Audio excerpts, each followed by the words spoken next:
Great. Thank you for being here today. My name is Angel Preek. I'm the Executive Director of Working Washington, working with fast food and coffee workers here in the city of Seattle. We are lucky to be joined by an expert academic panel who happens to be in town for an academic conference, and we convinced them to join us here to talk a little bit about what scheduling looks like across the country and some of the impacts.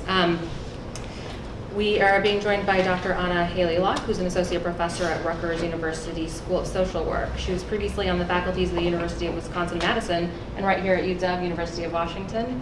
Her work investigates employers' choices about designing, managing, and rewarding jobs. Danny Schneider is an assistant professor of sociology at UC Berkeley. After receiving his PhD in sociology from Princeton, he was a Robert Wood Johnson Foundation Scholar in health policy research at UC Berkeley from 2012 to 2014. His current research examines how work schedule instability and unpredictability in the retail sector shape worker and child health and well-being. And Dr. Kristen Harknett is an adjunct associate professor in the sociology department at the University of Pennsylvania and a visiting scholar at UC Berkeley's Department of Demography.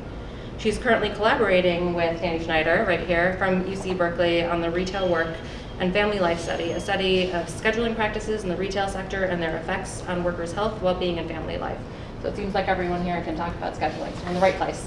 So I'm just going to do a few minutes of an overview on what's happening here in Seattle on scheduling, and then I'm going to turn it over to our experts to talk a little bit about what's happening nationally. So here in Seattle, sparked by coffee workers demanding stable and flexible schedules, joined by fast food workers and retail workers, we've had an 8-month-long process between worker advocates and business advocates asking for secure schedules that was led by our mayor and city council members Herbold and Gonzalez. It's a carefully crafted piece of policy that maintains stability and flexibility for workers. And the overarching 3 principles that we have with our policy is the right to rest, ending the practice of clopenings, access to hours for part-time workers who want more hours, and providing advance notice of schedules for workers. So I'm going to talk a little bit about what each of those things means, and then turn it over to y'all. So advance notice means getting 2 weeks advance notice of your schedule, a good faith estimate of the number of hours you're going to get to work week to week, and the right to request what shifts you would like to work and what days you can work to maintain flexibility for workers who might have a second job or childcare responsibilities. A city study recently found that 25% of workers get 3 days notice or less of their schedules, which is something that we already knew anecdotally. We had one of our leaders on the 15 campaign here in Seattle, a Domino's worker named Crystal Thompson, who spoke last week about getting her schedule on Sunday for a schedule that starts on Monday, so really getting as little as 1 day advance notice. We've also had experiences with our coffee workers of getting texts at 5 something in the morning to come into shift an hour or 2 later. That comes with predictability pay to maintain balance, stability, and flexibility for workers. So getting an hour of pay for any additions within that 2 weeks, and getting half-time pay for any reductions in those schedules. But it also provides stability and flexibility for workers. So shift swapping between workers is completely permitted. If a worker wants to call out for a variety of reasons and they get another employee to call in, predictability pay is not incurred. And if a manager facilitates that through a mass communication and the other worker comes in voluntarily, no predictability pay once again. It also provides the right to rest, so 10 hours between shifts, whether they're overnight shifts or shifts that end one day and start the next day. This is 10 hours that is not what people like to call split shifts or doubles. This is only covering the practice called clopenings, and it provides a way for workers to say no to the practice of clopens. It provides the right to rest, and if they do work clopens within that 10-hour period, they get 1.5 times pay. The city study that I referenced before actually showed that roughly 2/3 of workers reported working a clopening, which is pretty high. And when we talk about clopens, we know that there's serious health and safety impacts associated with those workers as well. Finally, access to full-time hours or to more hours if it's not full-time for workers who need them. One thing that our study that Working Washington did with coffee and fast food workers, along with the city study, showed is roughly 1/3 of all workers want access to more hours, and a really disproportional impact when you talk about race equity, because people of color wanted more hours. That when we got to those figures, it was roughly 50%. We've heard from our workers at Starbucks. Just last week, a worker named Oliver talked about how his hours vary dramatically week to week, and a worker named Emily spoke a couple weeks ago talking about how she had to actually leave her job because her hours had been reduced so dramatically while Starbucks was hiring additional workers from the outside. We've seen that, with access to hours, what's really important to our workers is that they have the option to get more hours if they want them before external candidates have those hours, and that there's huge variability week to week within those hours. So the policy that we've crafted here in Seattle is, once again, it's carefully crafted and provides flexibility and balance. We're expecting it to pass within the next month or so, and excited to have Seattle be a leader once again on labor standards, and see it sort of ripple out across the country. So I want to turn it over to Dr. Kristen Harknett to kick us off and talk a little bit about what your studies have shown. Sure, thanks so much. So Danny and I launched the Retail Work and Family Life Study about a year ago, and we were motivated in part by these compelling stories about the struggles that workers face with their schedules and trying to balance work with their family responsibilities. And one of our main aims was to find out at a larger scale how prevalent some of these scheduling challenges were, and then to link these challenges to worker health and family well-being measures. So that was our objective. And our study so far has collected data from 7,000 retail workers at 8 large employers across the country. The 8 large employers are Walmart, Target, Costco, Kroger, CVS, Walgreens, Home Depot, and McDonald's. And our study collected information from these 7,000 workers on their work schedules, things like how much advance notice they receive of their schedule, and how much their work schedules vary from day to day and from week to week, among other things. At the same time, our survey also asked these same workers about their economic circumstances, about their health, and about their parenting and their family lives. And so our study can do 2 things. We can provide a lot of descriptive information on work conditions in the retail sector, and then as Danny will talk about, we can also link these scheduling practices to economic, health, and parenting outcomes for these workers, which we think is really important. And so the data collection for the study is ongoing. We're going to continue this over the next year, but today we're really excited to have a chance to share some of our findings based on this sample of 7,000 workers.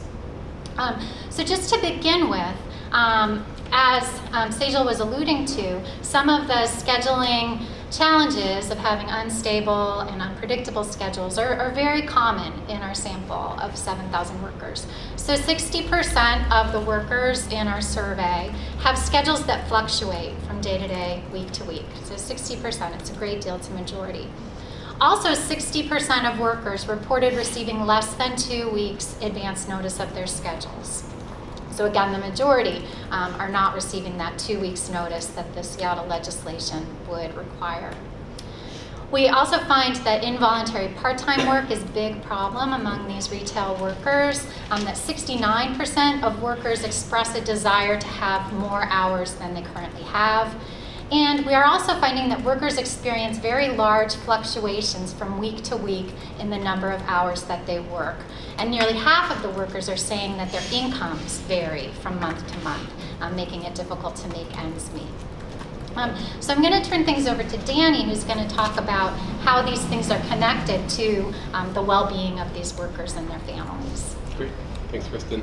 I think what we've heard in testimony and stories from workers and for those who know this area well is that these scheduling practices appeal to really impact people's health and well-being and their ability to sort of have a stable life schedule and to organize their time outside of work.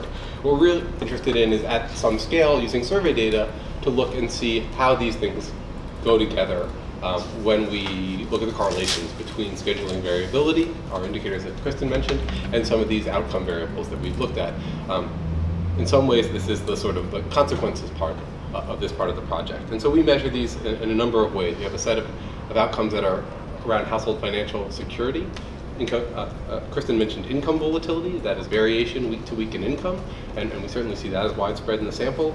We also ask workers about difficulty paying bills, and we find that almost 2/3 report that they have difficulty paying their bills in a typical month and covering their expenses. We also ask workers about their own health and well-being. We use some well-validated measures of psychological distress, and we find that 43% report meaningful psychological distress in our sample of workers. 3/4 report only fair or poor sleep quality, and we have a number of measures that sort of pick up on these social and emotional well-being and health measures for workers. Okay, so what we're basically doing in this part of the analysis is we observe that, while instability is widespread, some workers do report having regular schedules, and we use that variation so that we can see how scheduling matters for the outcomes of interest. And so I'm going to talk about two main sets of associations, one with the amount of advance notice workers receive, and here we're going to compare workers who receive less than a week of advance notice with those who receive 1 to 2 weeks, 2 to 3 weeks, or 3 weeks or more of advance notice. And then I'll talk about how our measure of schedule type, particularly working a variable schedule, is associated with these outcomes of interest. Okay, so I think what's really interesting is that what we see is a very real difference at getting 2 weeks of notice. Workers who receive 0 to 1 week of notice are not meaningful different in our sample from workers who receive 1 to 2 weeks of notice. But workers who receive more than 2 weeks of notice, we see statistically significant differences in terms of our outcomes of interest. So workers who receive fewer than 2 weeks of notice have less stable incomes and report more economic hardships. Workers who receive fewer than 2 weeks of advance notice have higher levels of psychological distress, worse sleep quality, and report being less happy. We also look at the differences in the kind of general schedule that workers report having, contrasting those who have variable schedules and those who have more predictable schedules, regular shifts. And here what we see is that workers with unstable or variable schedules have less stable incomes, more difficulty paying bills, and report more economic hardships. And workers with unstable schedules in the health domain also report higher levels of psychological distress, worse sleep quality, and are also less happy. These schedules also have some effects that trickle down to students, or not trickle down, flow down to students. Pardon me, not students, children, who are often students. So working parents, for instance, with unstable schedules spend less time with their children on core developmental activities related to parenting. And I think that's one very tangible consequence. It really points to the potential for there to be intergenerational effects in which a set of economic practices perpetuate the transmission of disadvantage across, not just within generations. So I should stop there, but overall research provides evidence that unpredictable and unstable schedules have a host of negative consequences for workers and their families. Over the coming year, we'll continue to monitor these practices in the retail sector, to continue to study how they relate to health and family outcomes, and we look forward to continuing to share our work with you all. So I think we're going to learn, so we have a lot of the data, and we're going to learn a little bit more about some of the real life business impacts and some of the community impacts as well. Yes, we're nice puzzle pieces in the sense that what I can talk about today are a set of case studies. One that looks on the employee side, so the impact side. It was a study that I did. Actually, there are two. One is ongoing, that's somewhat pre-analysis, that looks at how parents' working conditions, with a particular emphasis on their work schedules, shapes the extent to which they are able to be engaged in their kids' schooling. That topic was picked, admittedly it's a really hot topic in public education reform, that schools are increasingly expected to get parents on board, get them to be engaged, and with budget cuts to public schools, schools are increasingly dependent upon parents. So there's a beyond kind of a child well-being outcome, a family well-being outcome effect here, there's a larger effect we can argue for the community, like for a community institution that is not potentially receiving optimal support from its affiliates, its family members. And so I looked at, this is a range of both professional level as well as lower wage workers, so all kinds of occupations, and both surveyed and interviewed those folks and got a sense of how, at the lower levels of the labor market in particular, so in retail, and not just retail, but service sector, hourly workers, the story there is particularly one of lack of control over schedules dominantly. Professionals, by contrast, it's more of a story that we've known for a while, lots of overwork, but some autonomy over your schedule in terms of when you work, where you work. Doesn't make it easy to manage, but it's a different kind of hard.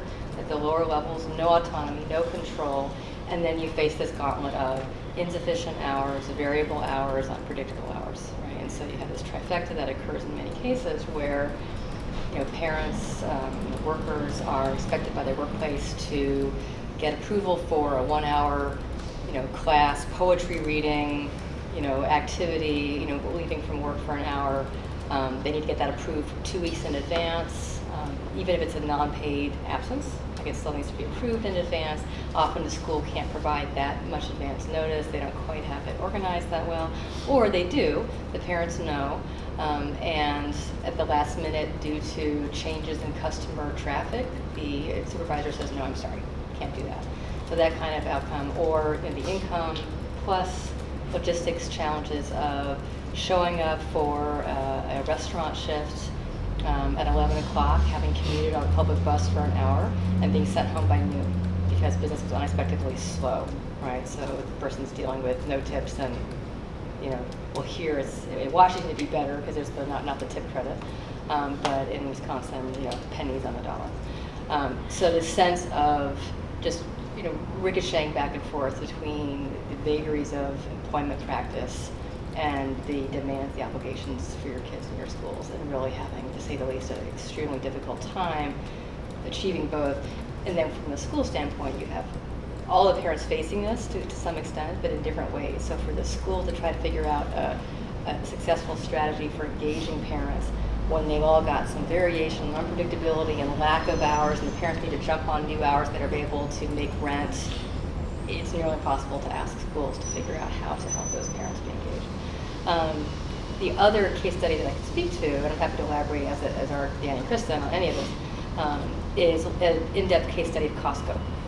So Costco is an example. So we have this nice overlap where it's in Kristen and Danny's study, this really unique survey, and I have to stress how unique it is, and that it's been, I don't think any of us think this is a new problem. It might have worsened to some extent with the recession in terms of a more gloves-off economy with respect to particularly low-wage hourly work. But we are just beginning to capture the breadth of it because it's actually fairly demanding to get good data. It requires asking a lot of pretty skilled, insightful questions about how scheduling works to be able to capture it. It's not just, do your hours vary and how many average hours a week do you work? It's things like, in the last week, were you sent home? Were you asked to call in at, in the morning to see if you were needed that day? Did you have a shift canceled at the last minute? How many hours of the hours you had scheduled did you actually, all those things. So it requires a lot of space on very precious survey space, kinds of endeavors.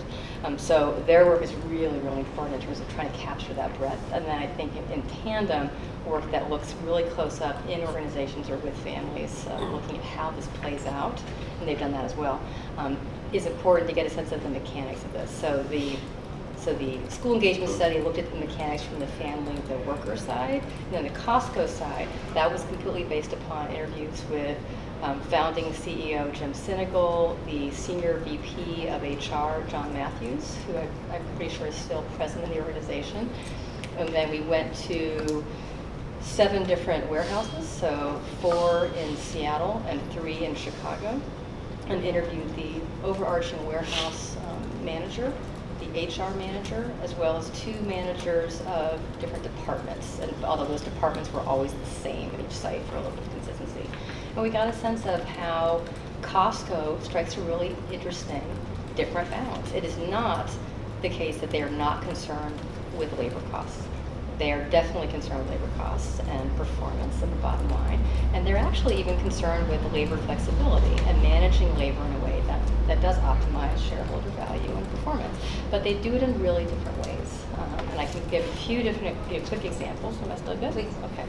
And folks should dive in if there are questions along the way, of course. A couple of the ways that they do this include some hand time on their part relative to their competitors. So they promise, if you are hired in as a regular full-time worker, so in addition to the higher wages and the benefits we all long since know about, they promise full-time regular workers a minimum of 38 hours a week from the get-go. This is a commitment that they make. If you are regular part-time at Costco, you're promised a minimum of 24 hours a week. Right? So there's this is the company's obligation to you that thereafter, your schedule might vary, indeed, and you don't have complete control over when your hours are going to be. There are certain shifts, including weekend shifts, that have to be covered, but you will be guaranteed those minimums. That is dramatically different from the retail and restaurants that I've studied and that others in this field have studied for quite a while now.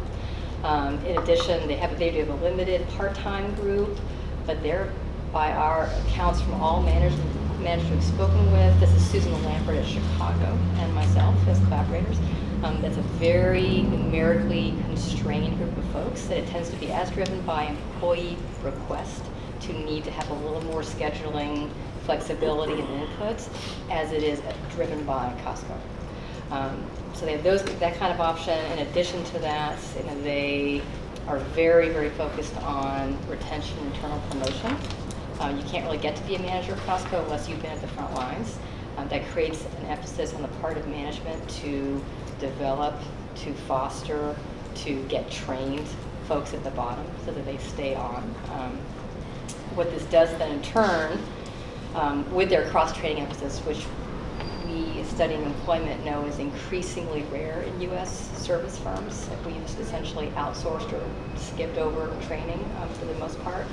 Costco invests in it in a structured, formal way with this really interesting schedule implication that if you cross-train, not only you cross-train your managers, by virtue of promoting them, they're kind of informally cross-trained, they know the whole store, but then you formally train them in management skills, so they're really skilled. They know the business, up, down, sideways. And then you cross-train your frontline folks in different departments.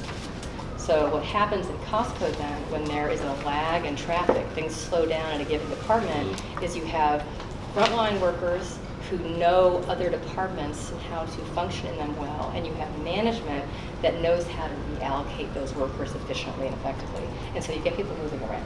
So there's a story that a Seattle warehouse manager talked about where there's a snow day, fancy that in Seattle, where I guess the outlying areas were hit and about half the employees of the warehouse couldn't show up, but the surrounding area around the store was not hit, so the customers were not affected. They were coming in droves.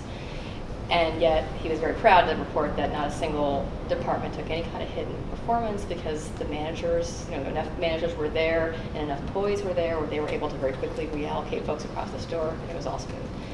In modern day service industry in the United States, I dare say that is a really unique story. So it helps them to perform well as a business, and it helps their employees to have smooth experience with their hours. In addition to that, so they have principles or policies really around scheduling where, for one thing, because of the minimum weekly guarantees, they can't send people home. I mean, if they do, they have to pay them anyway, right? They have to pay them that minimum, right? Which is a pretty high minimum too, for each of those respective part-time, full-time categories. They are allowed to ask volunteers to go home if it's slow, but the managers are not allowed to make people volunteer.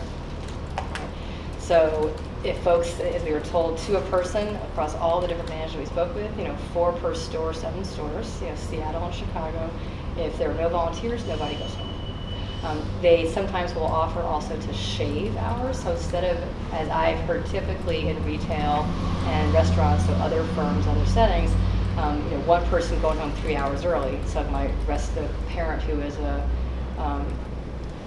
restaurant chain employee who showed up at 11 and went home at noon, they will shave hours. So they'll shave off 15 minutes across multiple folks to attain this desired savings of, let's say, an hour or 2 worth of people. And again, because the management has skill in training and managing overall labor costs, overall store costs, they are fairly adept at doing this in a way that's unique compared to their competitors. What else? But at the same time, the sense is too with the HR managers especially, but also the warehouse managers, that they keep track of who shouldn't go home in terms of benefits eligibility. They're enough committed to, and they're proud about their extremely high rates of uptake, not just offering benefits, but that most of their employees use their benefits. That's also rare. When they are available in American retail and service, they're often not used because they're so expensive or otherwise inaccessible. They're proud of that, and to maintain that, they actually try to keep track of who maybe has volunteered to go home, take care of a kid, go to a kid's thing, take opportunity there, by saying, oh, you're getting a little close to that eligibility line hours-wise for the benefits. You need to stop. You need to not volunteer this month, or not volunteer the next 2 weeks. So it's a balance there with things that they do. It's where again, it is not, and they will stress, we care about costs. We care about labor costs, in addition to all other costs, but it is in the context of all costs. And it's some pretty novel, committed ways of managing those labor costs. So.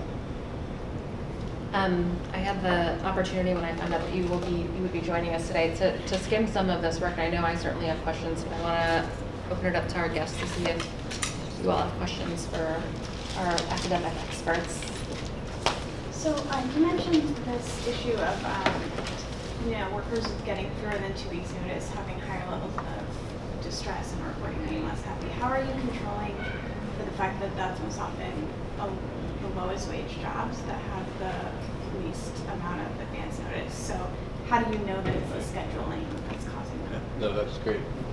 Yeah, I mean, I think this is right. We don't have this as an experiment. I want to be clear that like what we're documenting here are associations, and as social scientists, we want to be really careful to say, are these causal effects, or are these, associations that we see? And so we do not have an experiment here. This is, we haven't randomly given some workers more advanced notice, and others are doing that kind of work, and I think the results will be really powerful and interesting. What we do is we are very attuned to the kinds of variables that might go along with amount of advance notice and also shape our outcomes. So hourly wage is a good example.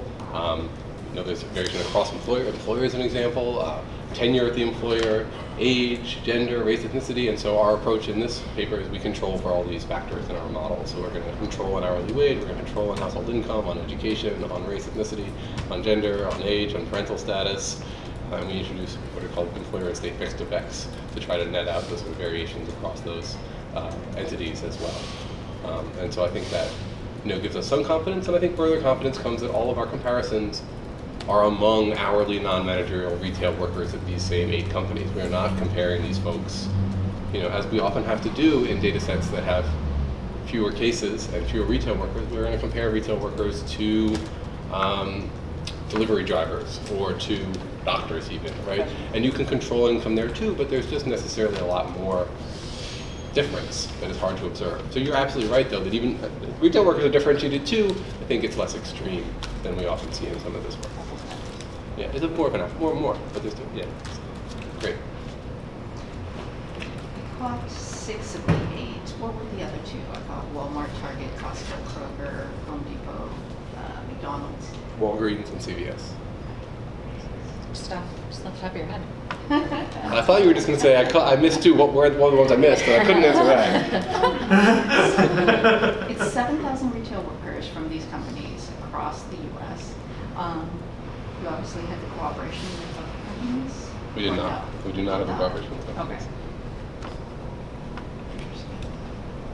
But neither was the data stolen. No, it was not hacked, no. It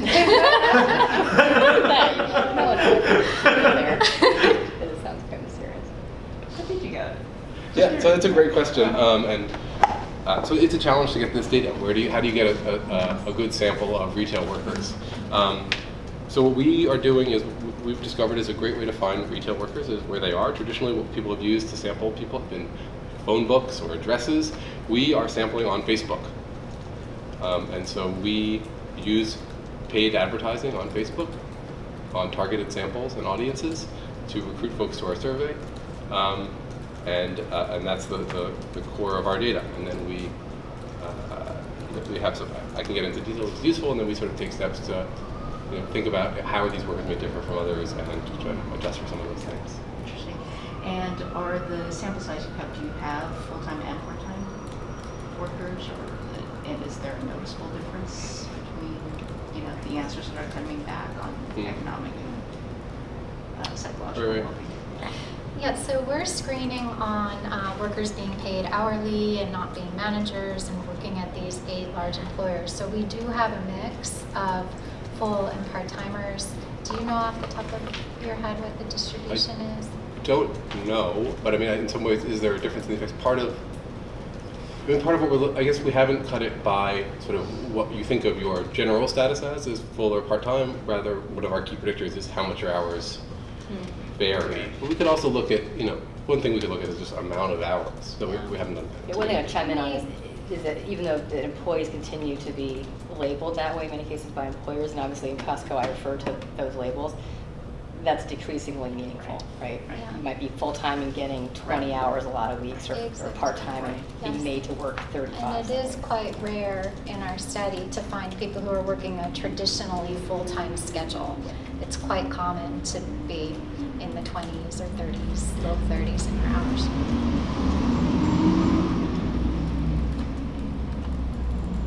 Are you familiar with any work like this about employees of smaller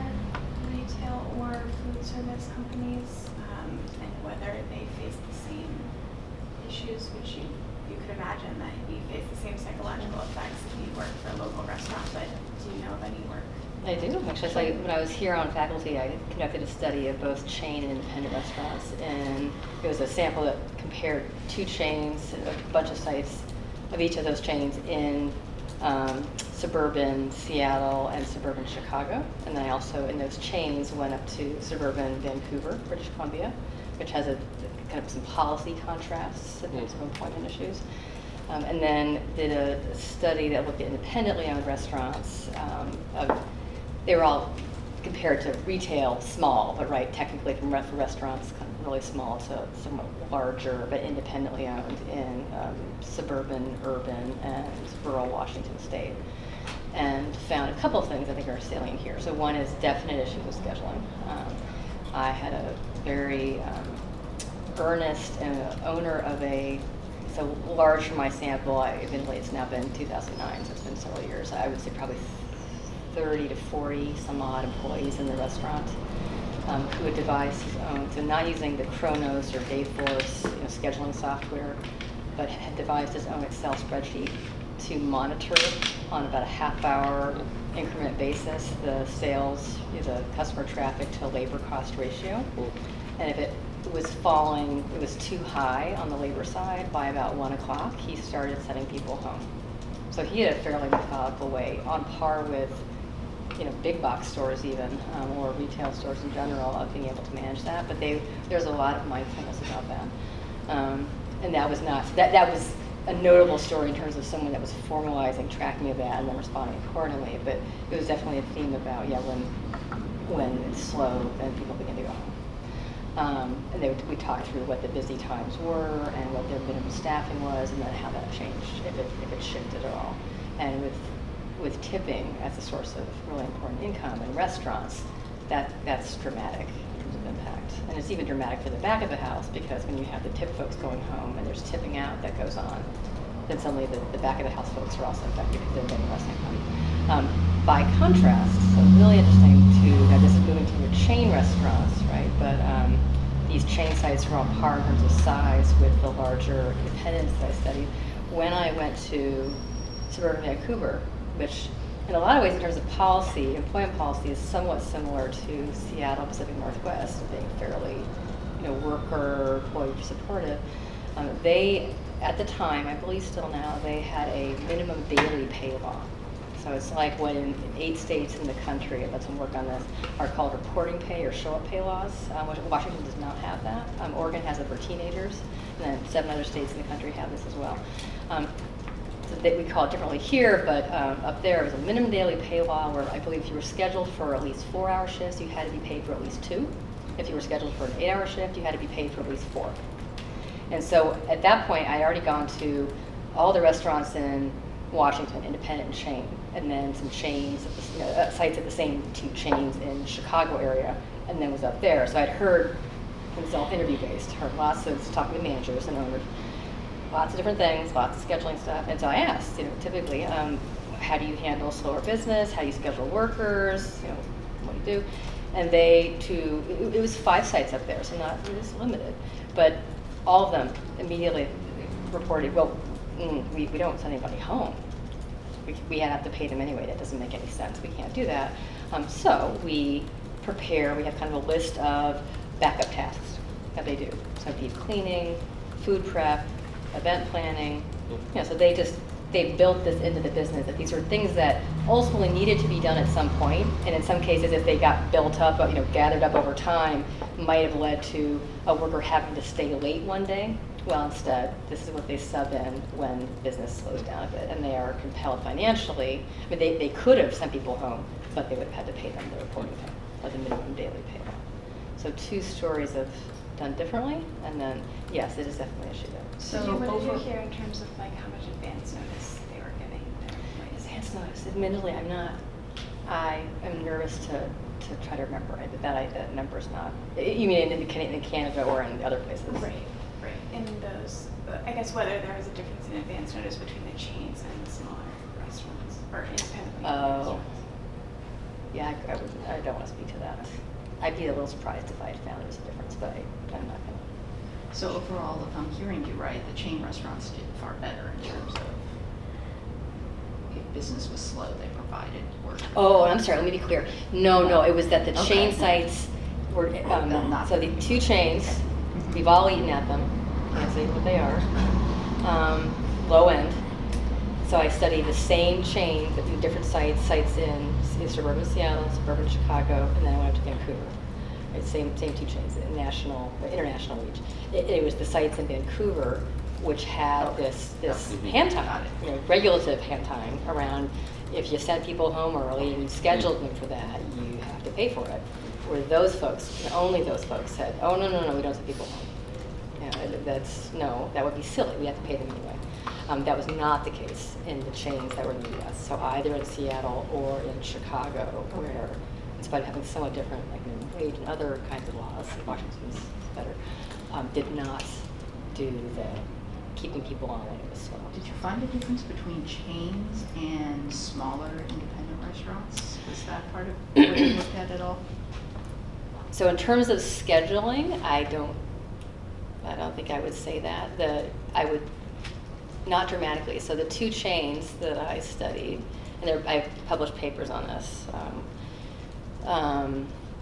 One chain. So I was in general like the research on chain ownership, kind of organizational studies of chain ownership and employment suggests that chains generally, because of economies of scale, bigger size, have a little bit of easier time supplying some of the benefits. Right? One of the chains did. One of the chains, generally speaking, on paper, had better access to benefits. This is not speaking about scheduling. That was on paper. The uptake rates were fairly low, but on paper, folks had more access. The other chain had absolutely no benefits whatsoever. So these were close to competitors and very different storyline in terms of even hourly wage is a little bit different. I will say with that now that I said the hourly wage difference, so the chain that provided on paper better access to benefits paid incrementally more an hour in many cases. They were often co-located in the same strip mall. And so one employer, this is an employer in Chicago, talked about how, so that the employer that didn't provide any benefits and paid, I think it was starting at 8 at that point versus 8.25, and would get people in, and people would realize that the hourly pay was 25 cents more over across the parking lot, and so they would lose them. And then he would say, almost on the dot, like about 2 or 3 weeks later, they would come back because they didn't get the hours. So a nice point about that interplay increasingly, unavoidably, between hourly wage and scheduling, that it's all about the take-home income, not to mention the logistical nightmare of not knowing your hours if you're just yourself, let alone family and community engagement, where you can have a great wage, but if you're not getting the hours or you don't know your hours in advance, so they're not workable because you're knowing them, hours before, and that was the case with my more recent study with school engagement, knowing them the Friday or the Sunday night before the work week. You may get hours, you may get 38 hours, but if you've just gotten them and you've got a kid and you've got to set up childcare, or you're trying to go back to school so you can get a better job, which is, the American philosophy in a lot of ways, and in policy, you can't do that. Right? So it's not workable hours. So that's pretty much it. I might have missed the swing shocked earlier. Did you say what the advance notice is at Costco? Costco, so at that point, and I think, judging for you guys, it's the same. It's a minimum of 2. And I will say they granted, we talked to, fairly systematically to multi-level and then deep within warehouses, lots of different managers. But it was managers, it wasn't employees. And I want to be sensitive to, they've got the employee data, and we've checked, this morning. It seems to kind of line up nicely, give or take, but we don't want to overstate as researchers and not, people doing it. Our sense, so Susan Lamberson, my sense is that we have these policies in place, and the culture is you at least meet these, and ideally you exceed them. So 2 weeks notice, better still if it's longer. They also, I didn't mention, they have a policy not only with the hours guarantees, but minimum 50% of the hourly workforce needs to be full-time. And to a person across the board, every manager said, that's the minimum goal. It's so much better when we can do better than that, when it's more, and they take a lot of pride in that. Minimum 50% needs to be Full-time. Okay.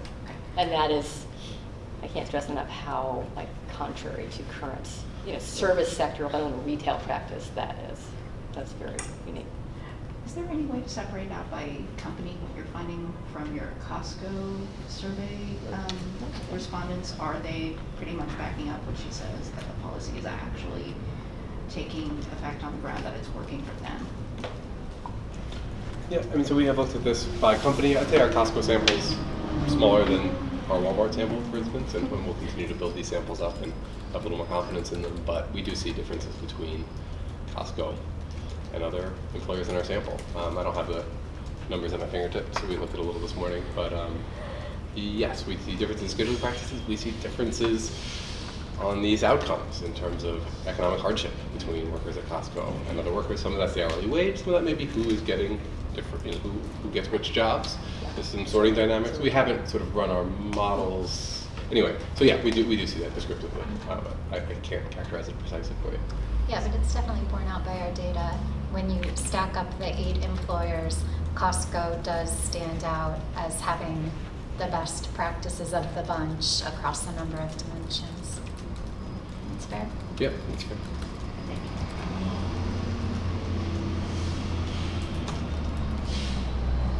I actually have one question, and then I think we only have a couple minutes left here before we leave. When our workers came to us asking for secure scheduling legislation, we brought a coalition of sort of labor, community, and faith groups together. And one of the most interesting things, our local teachers union, whose workers wouldn't be impacted by secure scheduling legislation, said that they were really excited to partner with us, largely because of the parents, because of the impacts they see on the students, because the parents can't be there either for after school events or because they can't be there to pick them up. And so when I hear you talking about, that piece of it, and then your data talking about the intergenerational impacts, I can't help but think about some of the race and immigration status overlay that might be, taking place there. And I'm wondering if you've seen some of that, or you could speak to that either anecdotally or through your studies. I mean,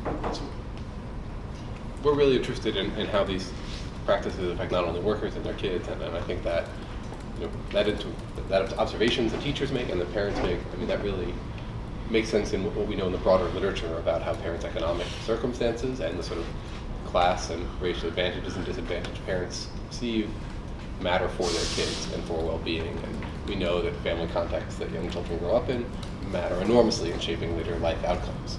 I think we are still developing that same evidence base when it comes to around scheduling practices, and there's been some great work though that really looks at school outcomes, and that is also looking at the care of even younger kids for childcare quality and childcare arrangements, and in some qualitative work we've done interviewing working parents in the San Francisco Bay Area. We certainly see the enormous complexity of childcare arrangements that workers with unstable schedules need, and it really means marshaling support from all kinds of places because you simply can't count on traditional care.